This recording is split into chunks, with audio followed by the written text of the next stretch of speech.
你们家里要是有面老镜子，尤其是来路不明的那种，我劝你趁早处理掉，别嫌我啰嗦。老辈人常说，镜子不能对着床，也不能半夜照，说这东西是阴阳交界的一层膜，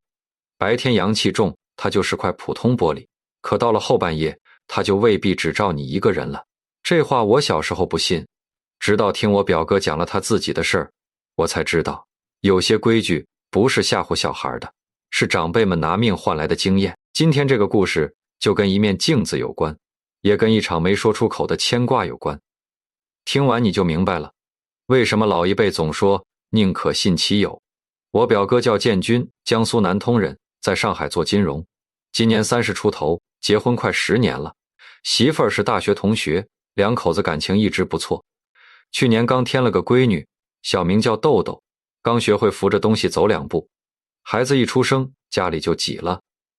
老两口原来租的一居室，客厅堆满了婴儿车和消毒锅，转个身都费劲。去年底建军咬牙贷了款，在外环边上买了套2手房，80年代的老楼，5层，南北通透，2室1厅，虽然不大，但总算能分出个婴儿房，丈母娘也能有地方落脚。那房子原来的主人是对老夫妻，在里头住了20多年，老太太前几年过世了，老头一个人守了几年，后来被儿子接去外地养老，房子才挂出来卖。卖之前，儿子简单收拾了一下，墙重新刷了，地板换成了复合的，其他家具家电基本没动。建军想着先凑合住，等孩子大点再装修。搬进去那天他还挺高兴，说老房子墙厚，隔音好，住着踏实。谁也没想到，这份踏实没撑过2月，头1个月倒是风平浪静。建军早出晚归上班，媳妇儿在家看孩子，丈母娘买菜做饭，日子过得平平淡淡。从第2个月开始，媳妇儿开始跟他念叨一些小事，都不算大事，可搁一块琢磨就有点不对劲儿。他说半夜起来喂奶，路过客厅总觉得墙上有光，不是灯光，是那种发白的冷光，慢慢从左边移到右边，一会儿就没了。他一开始以为是楼下过车灯照的，可小区外头那条路早就断头了，路灯也坏了一半。凌晨3点哪来的车？建军当时没往心里去，怕媳妇儿生完孩子敏感多想，就哄他说是楼道声控灯从门缝漏进来的。第2天真找了密封条，把门缝堵得严严实实。可从那以后，媳妇儿再没提过这事儿，只是每次半夜起夜，都刻意绕开客厅那个墙角走。那墙角后来正好摆了面穿衣镜。说起这镜子也是巧，那阵子豆豆刚学会爬，对啥都好奇，尤其爱往镜子跟前凑，趴着哥哥直笑，手心拍的镜面全是小巴掌印。媳妇儿就提议买面全身镜放客厅，给孩子玩，自己平时也能照照。周末2人去了趟家附近的家居市场，媳妇儿一眼相中角落里那面白色铝合金边框的镜子，1.5米高，款式简单，价格还便宜。店员说是样品，摆了小半年，有点小瑕疵，5折处理。建军凑近看了半天，正面光溜溜的，什么毛病都没有，觉得捡了便宜，2人高高兴兴付了钱，当天就送货上门。他亲手拆的泡沫包装，镜子抬出来的时候手感冰凉，镜面亮得像一汪深水，靠在沙发旁边墙上。豆豆爬过去拍着手笑。阳光从阳台照进来，那天下午再普通不过，谁也没想到这面镜子会把一个家搅得天翻地覆。第一次出事是买镜子后大概2周，那段时间建军公司赶季度报表，天天加班到后半夜。有天他到家已经1点多，小区里黑黢黢的，就厨房留着盏小夜灯。他轻手轻脚开门，玄关鞋柜上压着张字条，是媳妇儿留的，说饭在锅里，旁边还搁着杯凉白开，不管他多晚回来，这杯水总在那儿。他一饮而尽，又接了杯水，穿过客厅往卧室走。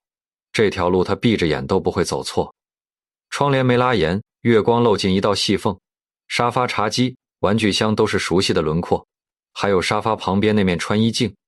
路过的时候，他下意识往镜子里扫了一眼，就这一眼，人当场僵在原地。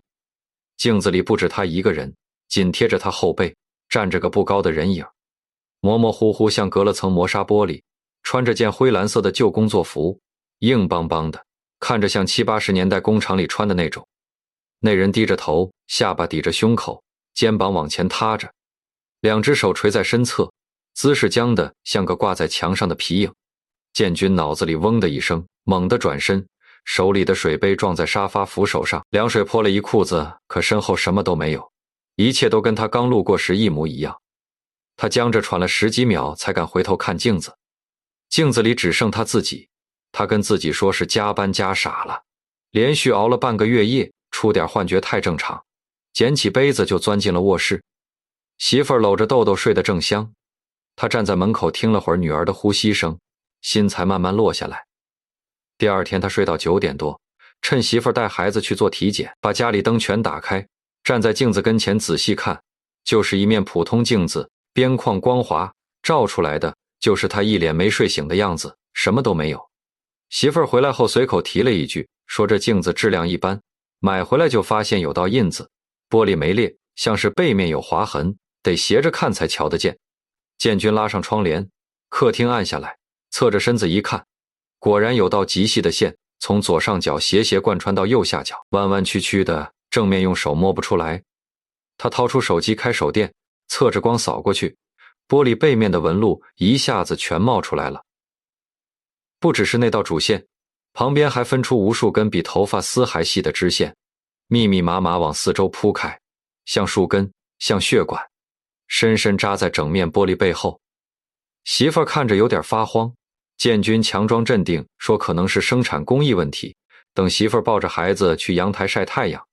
他一个人蹲下来拆镜子的后盖，后盖是薄纤维板，钉子不难撬，掀开之后露出的镀银层完整平整，一点划痕都没有。他愣住了，如果划痕在镀银层上，背面应该能摸出凹凸，可现在光滑得很，那就只剩一种可能，这些纹路是刻在玻璃本体背面的，在镀银之前就有人用极细的刻刀一刀一刀刻上去，然后封进了镜子内部。也就是说，这面镜子从做出来那天起就不是一面普通的镜子。建军是搞数据的，认死理，凡事都要弄明白。他调整手电角度，让光线一点点扫过纹路，扫到某个角度的时候，所有杂乱的线条忽然对上了，归拢成了轮廓。那是一扇门，中式的格扇门，门框门环清清楚楚，门楣上还刻着缠枝花纹。那道主线其实就是2扇门中间的缝，门是关着的。他心里咯噔一下，老家的规矩他也听过，镜子不能有门，有门就是给那边留了路。他没敢跟媳妇儿说实话，只说是生产瑕疵，不影响用。把镜子用旧床单裹了2层，搬到了阳台上，眼不见为净，想先观察几天。接下来3天他过得像分裂了一样，白天正常上班开会，晚上等媳妇孩子睡了，就偷偷溜到阳台，掀开床单研究，用微距镜头每天拍几十张纹路照片，导进电脑叠图对比，想证明是自己多想了。可第3天晚上对比结果出来，他后背的汗毛一根根竖起来，纹路真的动了，变化不到1毫米，肉眼根本看不出来。可电脑叠图上偏移清清楚楚，而且是单方向的，全都往2侧移动。那扇门缝比3天前宽了。他坐在阳台瓷砖上点了根烟，第一次觉得后怕，死的东西不可怕，会动的东西才可怕。第5天晚上，豆豆哭得撕心裂肺，浑身发抖，小脸憋得发紫。建军冲进去开了大灯，孩子哭声小了点，可眼睛死死盯着阳台方向，不是好奇，是害怕。小手紧紧攥着妈妈的衣领往怀里缩，媳妇儿抱着孩子抬头看着他，声音平静得吓人，问他阳台上到底放了什么。建军张了张嘴，一句话都说不出来。他没法说镜子里有扇门正在慢慢打开。第2天他请了半天假，趁家里没人，把镜子从阳台搬出来，一眼就愣住了。镜子靠墙放了5天，这几天都是晴天，阳台封着窗，可墙面上竟印着一片深色印子，不是水渍，不是霉斑，是个人形轮廓，肩膀的弧度，脖子的线条都能看出来，像是有个人一直贴在镜子后头，时间长了把影子印进了墙里。他伸手一碰，墙是干的，可那片印子凉得扎手，像刚从冰柜里拿出来的石头。他本想把镜子直接扔掉，可转念一想，万一这镜子是个盖子，压着什么东西，把盖子拿走，里面的东西不就全出来了？犹豫了半天，他把镜子裹得严严实实，搬进走廊尽头一间不到4平米的杂物间，锁上门，钥匙揣进自己兜里。头2天真的安生了，豆豆不哭闹了，晚上也睡整觉，低烧也退了，媳妇儿脸色也好看了些。可第3天凌晨，他被一阵闷闷的声响弄醒，隔着2道墙从走廊尽头飘过来，一下停2秒，又一下，节奏稳得像掐着秒表，像是有人在敲什么硬东西，声音是从杂物间那边传来的。他跟自己说是老房子的管道响，蒙头睡了过去。可从那晚起，敲击声天天来，一开始就5、6下，过了2天变成10几下，再后来能持续好几分钟，节奏也从慢腾腾变成急促连续，像是门那边的东西越来越不耐烦了。与此同时，豆豆又开始低烧，反反复复去医院查血常规，也查不出毛病，医生只说多喝水，物理降温。建军每晚抱着孩子擦手心脚心，媳妇儿坐在一旁一句话不说，那眼神像在看一个把灾祸带进门的人。他知道不能再拖了。那天晚上，豆豆已经烧了3天，媳妇儿在卧室反锁着门抱孩子。建军一个人坐在客厅没开灯，杂物间的声音又来了，这次不是敲，他从茶几底下摸出一把锤子，想着不过是面镜子，砸了就完事儿。他走到门口，拧开锁，推开门，头顶白炽灯闪了几下才亮，照着堆得乱七八糟的纸箱和墙角那个裹着床单的长条影子。他蹲下来一把掀开床单，镜子里映出自己的脸，才10来天，眼窝深陷，颧骨突出，像老了10岁。就在这时候，灯灭了，杂物间没窗户，瞬间伸手不见五指。紧接着镜子亮了，那扇门肉眼可见的正在往外鼓，像有东西在后面拼命挤。门缝里先伸出一根手指，灰蓝色，肿得发胀，皮肤皱巴巴的，指甲盖掀着，跟着第2根、第3根，5根手指全露出来，反扣在门板边缘。指节因为用力泛白，门又被推开一点，整只手伸了出来，手腕上一圈深深的勒痕，皮肉翻卷，暗色的液体顺着门板滴落，在镜面上发出轻微的滋滋声。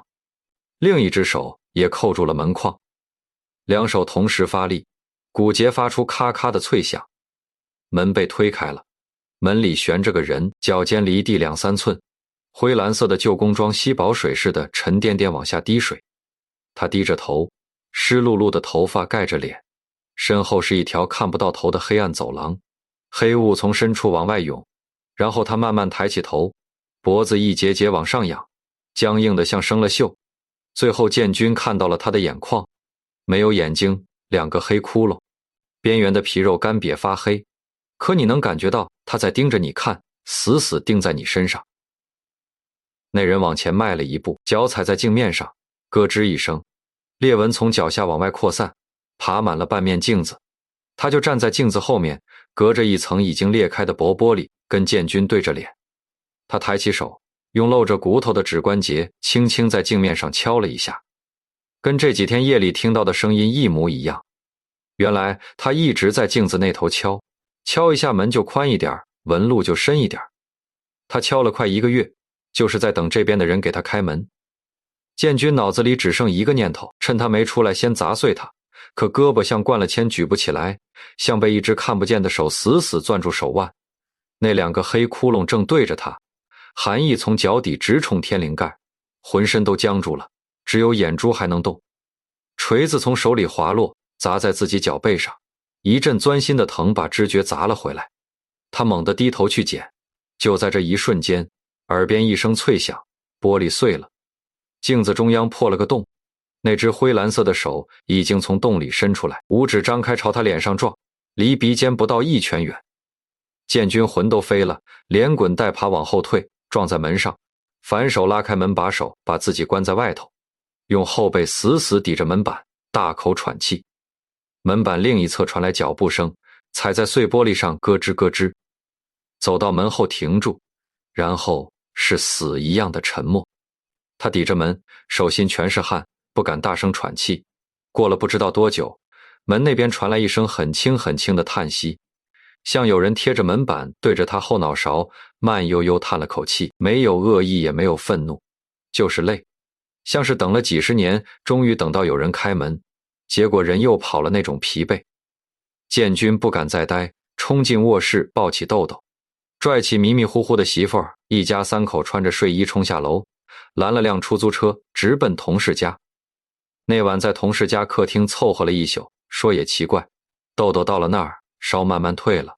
一觉睡到天亮，醒了又扶着沙发学走路，好像什么事都没发生过。天亮之后，建军一个人回了那套房子，站在门口深吸了好几口气才敢推门。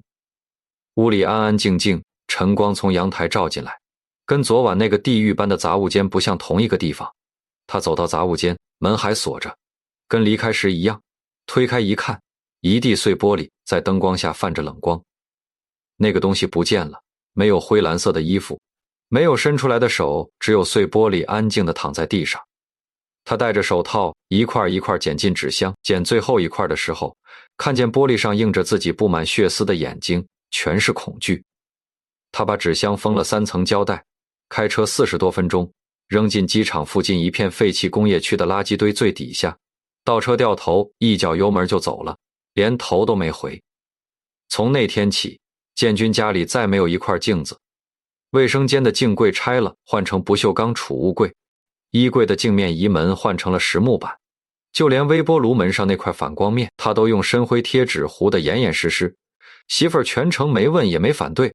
拆镜子的时候，他就抱着豆豆去阳台，不让孩子看见碎玻璃。那晚杂物间里到底发生了什么？建军从没说过，媳妇儿也没问过。两人之间像有了个心照不宣的秘密，不是彻底和好了，是为了孩子，为了这个家，一起扛着日子慢慢回到了正轨。大概1个多月之后的一个晚上，豆豆睡了，媳妇儿在洗澡，建军在卧室收拾玩具，伸手去够滚到床底的毛绒兔子，指尖忽然碰到个冰凉光滑的小东西，他掏出来一看，是片碎镜子，比指甲盖大一点，背面还带着镀银层，不知道是搬家时遗落的，还是那天搬去杂物间的路上蹦出来的一块。他跪在地上，把碎片翻过来，昏暗的床头灯下，碎片映出他半张脸，一半亮一半暗，盯着看了很久。他忽然发现，这一小块碎片上也有一道极细的线，像一扇缩小了无数倍的门。他的心一下沉到了底，把碎片扔进小区楼下垃圾桶。可第二天早上，又在玄关鞋架上看见了他，安安静静躺在他的皮鞋旁边。他又扔到几公里外的河里。晚上回家，碎片就在餐桌上放着。他知道这东西甩不掉了，最后把它压在床头柜抽屉最底下，上面压了本厚厚的字典，又把床头柜挪过去，紧紧抵着墙。他没敢再扔，不是不想，是不敢。只要那扇门永远不再打开，只要他不出来伤害家人，日子就这么过下去也行。老辈人常说，明镜高悬，邪祟不侵。可镜子这东西太通透了，也太容易藏东西了。你每天对着它刷牙洗脸，你笑它也笑，你眨眼它也眨眼，同步的严丝合缝。你从来没怀疑过镜子里的那个就是你自己，可你有没有试过？半夜灯全关了，就剩一点微光的时候，站在镜子跟前慢慢眨一下眼，看看镜子里的人是不是跟你同时眨的。万一他慢了半拍呢？万一他根本就不是你的呢？家里那些来路不明的老镜子旧镜子，能不要就别要，尤其是那种照得特别清楚，可你总觉得哪里不对劲的，别贪这个便宜。